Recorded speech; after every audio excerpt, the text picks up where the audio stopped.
मङ्गलभवनय मङ्गलहारी द्रवौ सुदशरथ जितबिहारी जो वसिष्ठ अनुशासन दीनी लोक वेद विधि सादर कीनी धूसर भीर देखी सब रानी सादर उठी भाग्य बढ़ जानी पाय पखारी सकल अनहवाए पूजी भली विधि भूप जेवाए आदर दान प्रेम परिपोषे देत असीस चले मन तोषे बहुविधि कीन्ही गाधि सुत पूजा नाथ मोहि समधन्य न दूजा कीन्ही प्रशंसा भूपति भूरी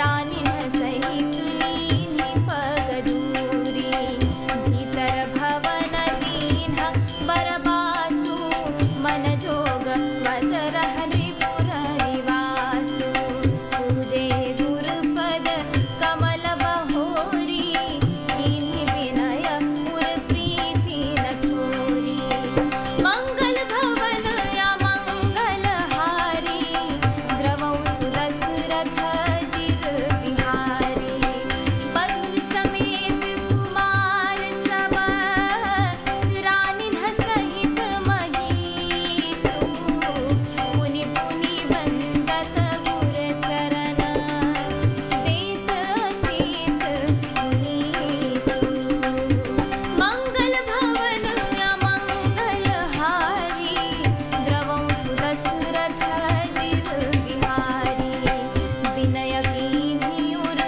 अति अनुरागे सुत संपदा राखी सब आगे नेगु मागी मुनि नायक लीन्हा आशीर्वाद बहुत विधि दीन्हा उर्धरि राम सिय समेता हर्ष कीन्ह पुर गवनु निकेता विप्र बधू सब भूप बुलाई चैल चारु भूषण पहिराई बहुरी बोलाई सुआसिनी लीन्ही रुचि विचारी पहिरावनि दीन्ही नेगी नेग जोग सब लेही रुचि अनुरूप भूप मनि देही प्रिय पाहुने पूज्य जे जाने भूपति भली भांति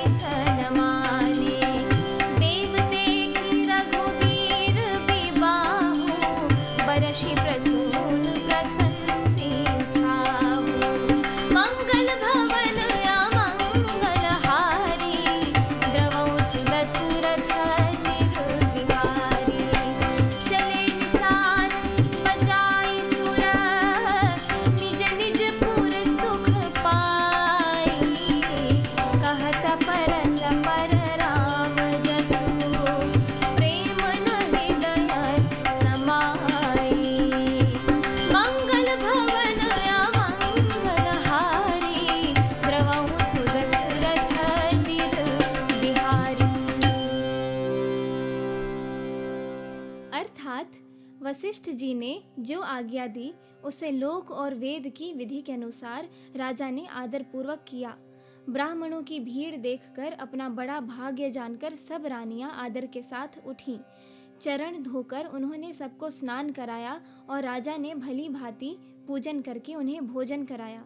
आदर दान और प्रेम से पुष्ट हुए वे संतुष्ट मन से आशीर्वाद देते हुए चले। राजा ने गाधी पुत्र विश्वामित्र जी की बहुत तरह से पूजा की और कहा, हे नाथ, मेरे समान धन्य दूसरा कोई नहीं है। राजा ने उनकी बहुत प्रशंसा की और रानियों सहित उनके चरण धूलि को ग्रहण किया। उन्हें महल के भीतर ठहरने को उत्तम स्थान दिया, जिसमें राजा और सब रनिवास उनका मन जोहता रहे, अर्थात जिसमें राजा और महल की सारी रानियां स्वयं उनके इच्छानुसार उनके आराम की ओर दृष्टि रख सके। फिर राजा ने गुरु वशिष्ठ जी के चरण कमलों की पूजा की और विनती की। उनके हृदय में कम प्रीति न थी, अर्थात बहुत प्रीति थी।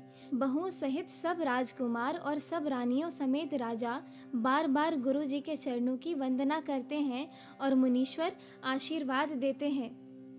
राजा ने अत्यंत प्रेम पूर्ण हृदय से पुत्रों को और सारी संपत्ति को सामने रखकर उन्हें स्वीकार करने के लिए विनती की, परंतु मुनिराज ने यानी पुरोहित के नाते केवल अपना नेग मांग लिया और बहुत तरह से आशीर्वाद दिया। फिर सीता सहित श्री रामचंद्र जी को हृदय में रखकर गुरु वशिष्ठ जी हर्षित होकर अपने स्थान को गए। राजा ने सब ब्राह्मणों की स्त्रियों को बुलवाया और उन्हें सुंदर वस्त्र तथा आभूषण पहनाए। फिर सब सुवासिनियों को, नगर भर की सौभाग्यवती बहन, बेटी, भांजी आदि को बुलवा लिया और उनकी रुचि समझकर उसी के अनुसार उन्हें पहिरावनी दी। नेगी लोग सब अपना अपना नेग जोग लेते हैं और राजाओं के शिरोमणि दशरथ जी उनकी इच्छा अनुसार देते हैं। जिन मेहमानों को प्रिय और पूजनीय जाना, उनका राजा ने भली भांति सम्मान किया। देवगण श्री रघुनाथ जी का विवाह देखकर उत्सव की प्रशंसा करके फूल बरसाते हुए, नगाड़े बजाकर और परम सुख प्राप्त कर अपने अपने लोकों को चले। वे एक दूसरे से श्री राम जी का यश कहते जाते हैं। हृदय में प्रेम समाता नहीं है। इस एपिसोड में इतना ही। आगे की कथा सुनने के लिए कृपया मेरे इस YouTube चैनल को ज़रूर सब्सक्राइब करें। जय सिया राम।